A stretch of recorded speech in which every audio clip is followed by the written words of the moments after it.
นี่เมียนภาพบรรยากาศมื้อนี้ก็เป็นมื้อวันที่22เนาะที่คณะพระภิกษุสงฆ์หรือว่าคณะจาริกธรรมจำร้อยบาทพระศาสดานะปีที่12อันนี้ก็แม่นเก็บเนาะก็สิเข้าสู่เชียงรายแล้วอยู่เชียงรายแล้วเดี๋ยวก็สิฮอดมีห้องสอนเนาะเดี๋ยวภาพบรรยากาศเนาะพ่อแม่ครูบาอาจารย์เก็บเต้นเก็บข้าวของใช้เบิ่งภาพบรรยากาศนี่ยพอมันก็อดทนมาหลายมื้อละมันก็เจ็บขาเพิ่นเนาะก็อีกประมาณ4-5มื้อกับมันถึงเส้นชัยละ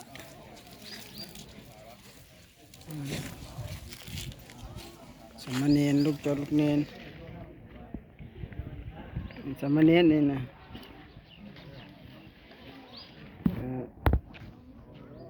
ย่างเนาะสามเณรกับย่างนี่กันสู้เราจะไปที่สังเวยให้ได้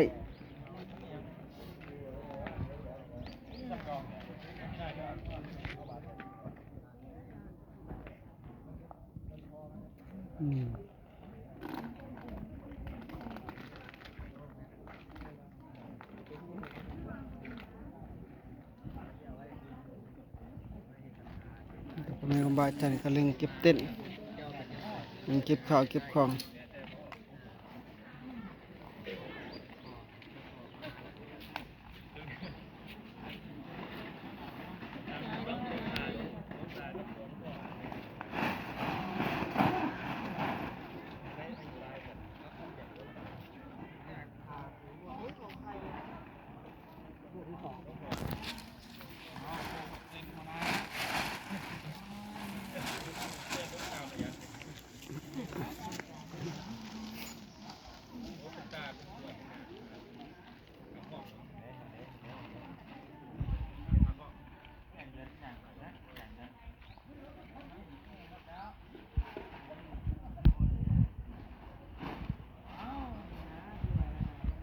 นี่เป็นโอเลลิตเนาะ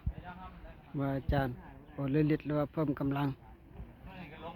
เวลาเมื่อยนะกินนี้ใส่ก็จะมีหามีแห้ง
นวดยา